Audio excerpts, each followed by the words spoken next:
भगवान श्री राम ने अयोध्या में राज किया, भगवान श्री कृष्ण ने द्वारका में। अयोध्या तो उत्तर प्रदेश में है, पर क्या आपने कभी सोचा है एक पूरी नगरी जो कभी भगवान श्री कृष्ण की राजधानी हुआ करती थी वो कहाँ गायब हो गई।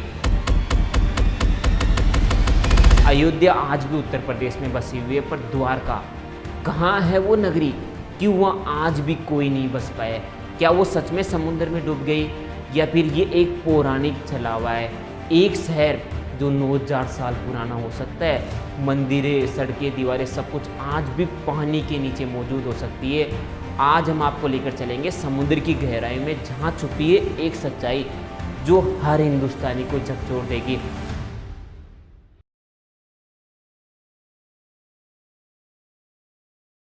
गुजरात के समुद्र तट पर एक ऐसी नगरी के अवशेष पाए गए जो पौराणिक द्वारका से मेल खाती है। वो अवशेष जो हजारों सालों से पानी के नीचे दबे हुए हैं, और जब खोजकर्ताओं ने उन्हें खोज निकाला तो इतिहास के पन्नों में दबी प्राचीन सच्चाई सामने आई।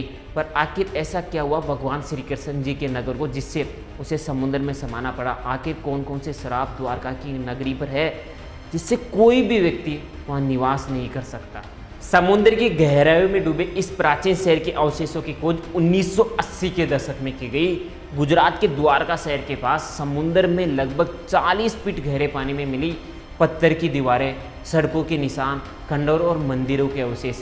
इन अवशेषों ने हिस्टोरियंस और आर्कियोलॉजिस्ट को चौंका दिया, क्योंकि ये शहर न केवल पुरानी सभ्यता के चिन्हों से भरपूर था, बल्कि जिस स्थान पर स्थित था ना, वो पौराणिक द्वारका के पहले से मेल खाता था। इस शहर के बारे में कई खोजकर्ता अब ये मानने लगे हैं कि ये शहर कहीं ना कहीं महाभारत के द्वारका नगरी से जुड़ा हुआ है। सबसे ज़्यादा चौंकाने वाला खुलासा हुआ 2001 में, जब समुद्र में ऐसे अवशेष मिले जो एक पूरे शहर के नक्शे जैसे दिखते थे। एक लकड़ी का टुकड़ा जो उसी स्थान से प्राप्त हुआ था ना, उसे जब रेडियो कार्बन डेटिंग से जांचा गया तो इस नगरी की उम्र लगभग 9000 साल पुरानी बताई गई, जो प्राचीन इंडिया की हिस्ट्री से भी कई ज़्यादा पुरानी है। खोजकर्ताओं का मानना है कि ये नगरी एक ऐसी सभ्यता का हिस्सा हो सकती है जो सिंधु घाटी सभ्यता से भी पहले की हो, यानी द्वापर युग के समय की।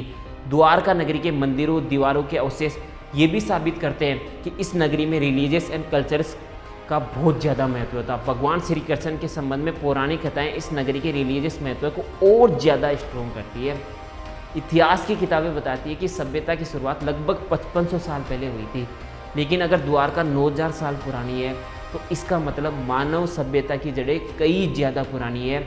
अगर ये सच है तो हमें इतिहास की किताबें ना फिर से लिखनी पड़ेगी। हालांकि कई वैज्ञानिकों ने इन दावों को चुनौती दी है।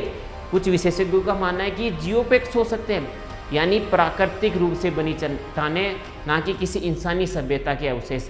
लेकिन वहीं दूसरी ओर NIU के डॉक्टर S बद्रीनारायण का कहना है कि इन संरचनाओं में ऐसा आर्किटेक्चर है जो प्रकृति नहीं बना सकती है।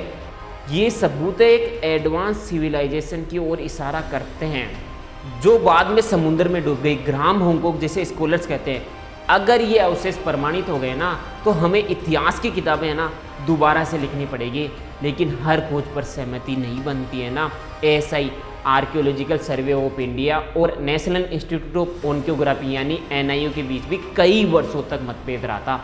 अब सवाल ये उठता है कि क्या पौराणिक कथाओं में जिन घटनाओं का जिक्र किया गया है, क्या वह सचमुच इतिहास में घटित हुई थी? क्या द्वारका जैसी पौराणिक नगरी सचमुच अस्तित्व में है या फिर ये केवल एक मिथक है? दरअसल महाभारत, श्रीमद् भगवत पुराण और अन्य पौराणिक ग्रंथों को जब पढ़ते हैं तो पता चलता है कि भगवान श्री कृष्ण ने एक नगर बसाया था जिसकी राजधानी थी द्वारका नगरी। ये नगर समुद्र के किनारे स्थित था, पर इसे एक मजबूत किले के रूप में बनाया गया था ताकि ये शत्रुओं से सुरक्षित रहे। महाभारत में भी ये कहा गया है कि द्वारका को समुद्र में डुबाने का कारण श्री कृष्ण ने ही तय किया था, पर क्यों? इस बात का जवाब हमें श्रीमद् भगवत पुराण में मिलता है। इसके अनुसार भगवान श्री कृष्ण मथुरा से द्वारका की ओर गए क्योंकि मथुरा में कंस के रिश्तेदारों और शत्रुओं से खतरा था। वहाँ पहुँचकर द्वारका का निर्माण भगवान श्री कृष्ण ने सबने अपनी दिव्य शक्तियों से किया था। द्वारका में भगवान श्री कृष्ण ने एक राजमहल और शाही भवनों का निर्माण किया।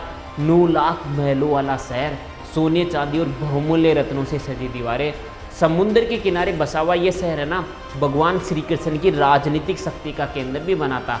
भगवान श्री कृष्ण के राज में द्वारका में अपार धन दौलत थी, वहाँ के लोग सुखी और समृद्ध थे।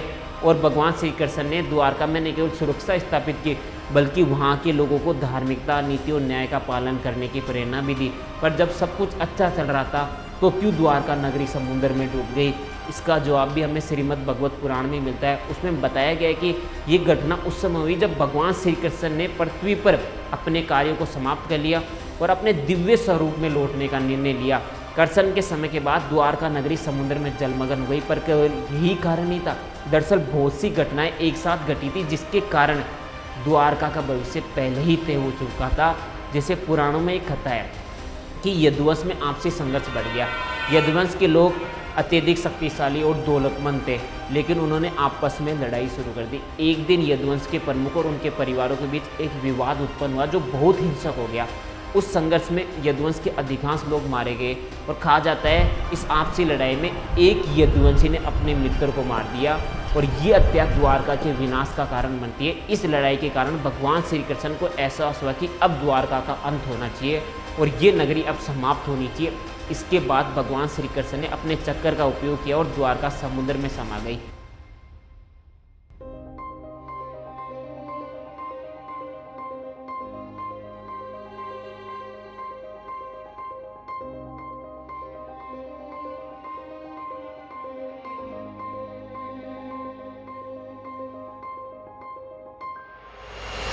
यही कारण था कि भगवान श्री कृष्ण जी के बैकुंठ धाम में जाने के बाद में द्वारका में कोई भी व्यक्ति निवास नहीं कर पाया था। आज भी ASI archaeological survey of India और एनआईए इस क्षेत्र में शोध कर रहे हैं। गुजरात सरकार यहाँ एक समुद्री म्यूजियम और सबमरीन टूरिज्म की योजना बना रही है ताकि दुनिया इस डूबी हुई सभ्यता की झलक दे सके।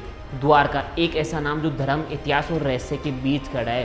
क्या पौराणिक कथाएं असल में इतिहास का ही एक प्रतिबिंब है, या फिर इतिहास को समझने के लिए हमें अपनी कथाओं की भाषाओं को फिर से समझना पड़ेगा। समुद्र की गहराई में कहीं छिपी एक सच्चाई जो हमारी सोच से भी पुरानी है। द्वारका एक नगरी जो भगवान ने बसाई थी और अब केवल रहस्य बन गई है। अब सवाल बस इतना है, क्या हम उस डूबी हुई नगरी को फिर से खोज पाएंगे या वो युग हमेशा के लिए लहरों में दफन हो गया? वैसे आपकी राय क्या है? हमें कमेंट बॉक्स में कमेंट करके ज़रूर बताएं। वीडियो को ज़्यादा से ज़्यादा लोगों के साथ शेयर करें और चैनल को सब्सक्राइब करें ताकि वो भी भगवान श्री कृष्ण की द्वारका नगरी के दर्शन कर पाए।